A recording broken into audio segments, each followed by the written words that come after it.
me this morning. Good to see you again. You've been very aggressive with your campaign against Senator Cornyn. How are you feeling now about your chances as we are going down to the final couple of weeks?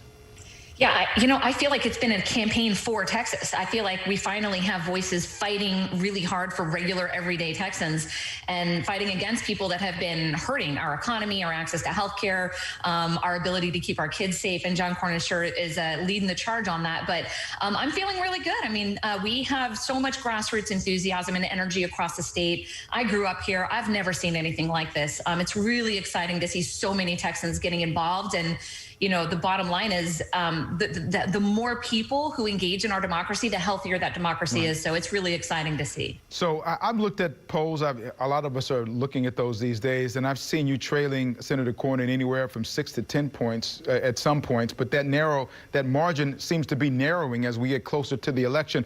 Do you look at the polls? Do you believe them? Do they motivate you? How do you look at that, and how does it impact what you do? They're just not very accurate in Texas, frankly. I've seen polls where we're 1 point down, which is well within a 3-point margin of error. And frankly, polling just takes into consideration likely voters, people with a reliable voting history. So yeah, if you're only polling the people that have been voting reliably, you're going to get the same results. But and I think it's actually pretty incredible that we're within the margin of error just with that group. But we're having a voter surge. I mean, we've added nearly 2 million voters to the registry since 2016. And turnout is incredible, despite the fact that we are the state that has the most restrictive voting process. We have the most voter suppression in the country here in Texas. But Texans don't take kindly to that. We don't like it when people try to intimidate us out of using our voices. And so I think that's what you're seeing.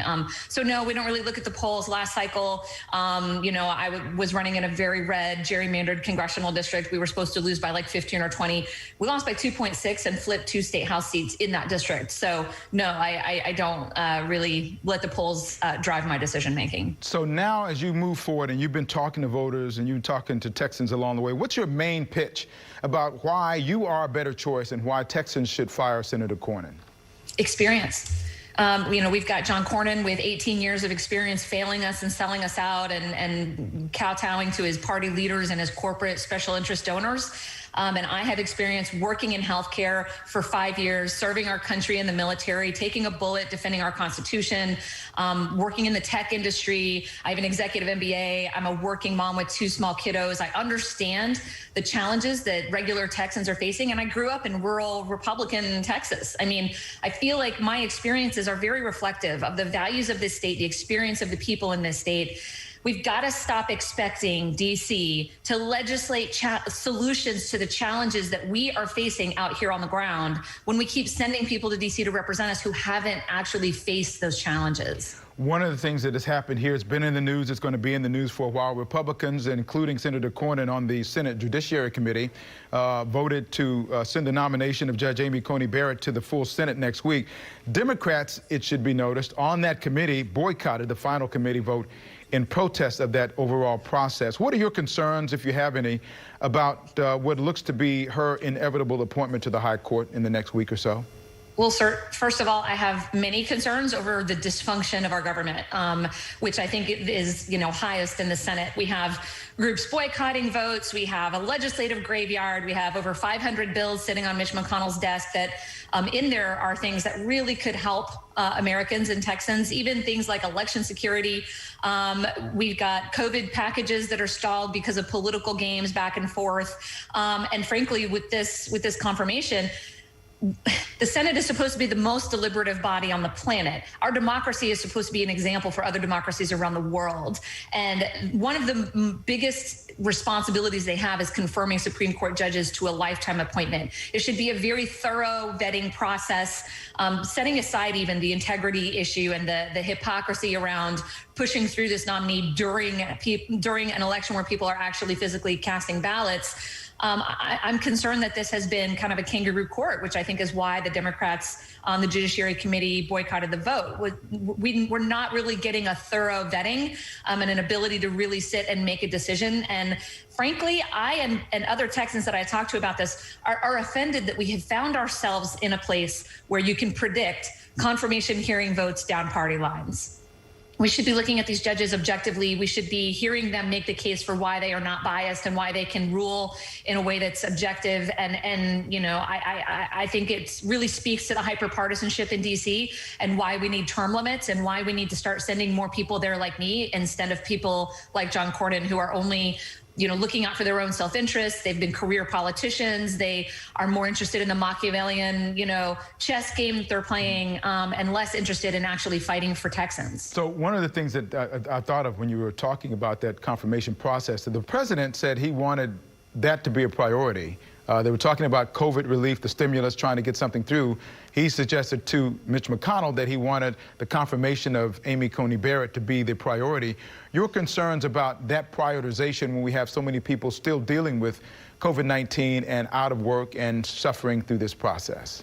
It speaks volumes about where their priorities are. They have made it very clear. The president made it clear.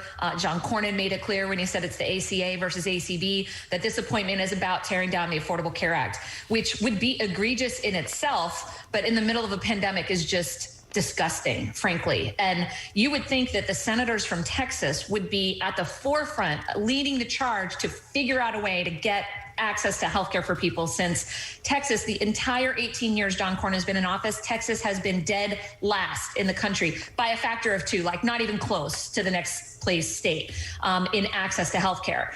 We had 1 out of 4 of us without access to healthcare before the Affordable Care Act.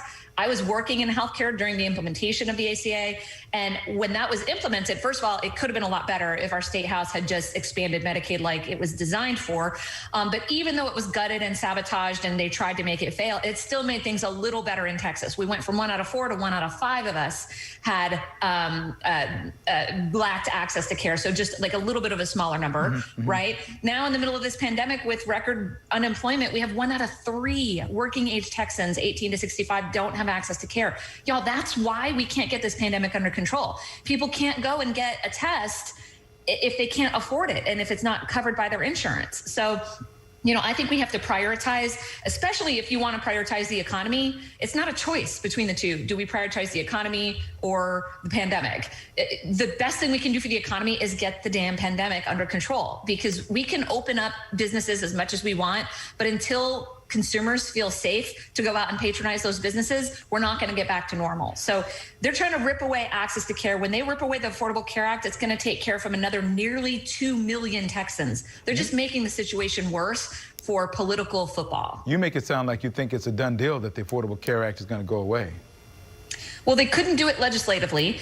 They tried and tried and tried. And, you know, now I think it's because the Republicans in the Senate are so in lockstep and are so afraid to step out of line. Yeah, I fully expect them, without a thorough vetting, to vote as they're told. This is why John Cornyn has such a low approval rating, by the way, is because he does as he's told by Mitch McConnell and his party leaders and his corporate donors, not by us.